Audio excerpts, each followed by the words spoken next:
Hi, I'm Bill O'Reilly. Thanks for watching us tonight. A collapse of leadership in America. That is the subject of this evening's Talking Points memo. Yesterday, we learned that the Department of Defense, headed by former Senator Chuck Hagel, has stopped payments to the families of military people killed in Afghanistan. That is an absolute disgrace. No excuse for it.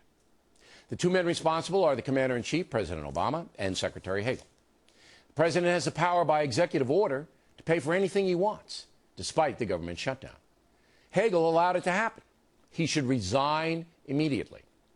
The situation is so outrageous that Ken Fisher, who heads up the Fisher House charity that helps military families, says that his organization will pay the families' expenses until the government wises up. Military benefits to the families of those killed in action are about $100,000. And we know of 26 service families that have so far been denied. We have the names of 6 military people who are being dishonored by their own government. Lieutenant Jennifer Moreno, Sergeant Patrick Hawkins, Sergeant Joseph Peters, Private First Class Cody Patterson, Lance Corporal Jeremiah Collins, and Private Anal Lopez. Private Anal Lopez. Private Anal Lopez. Eyes for this country. And they get this, they get this.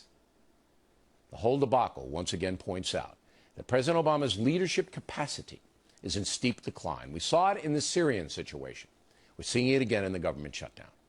A new Associated Press poll says the president's job approval rating has now slipped to 37%, the lowest point in his tenure. And while the majority polled continue to blame the Republicans for the government shutdown, the gap is closing. And by the way, the AP is one of the most liberal news agencies in the country. It has backed President Obama all the way. It must have pained them to release this poll. And the headline they put out? Bury the lead. The headline says, poll, GOP gets the blame in shutdown. So you can see how fair the AP really is. The entire Obamacare government shutdown thing is a catastrophe. There's no question Obamacare is not ready to be rolled out. All the evidence says that. If the president would simply admit it and delay the individual mandate for a year, the impasse would be solved. But Mr. Obama is too stubborn to do that, and Americans are starting to catch on. In the meantime, major damage is being done to the country and to the families of our service people killed in action. There's no excuse, as I said, there is no excuse. Hagel must go. He's lost all credibility among the military. And the president should order those payments immediately.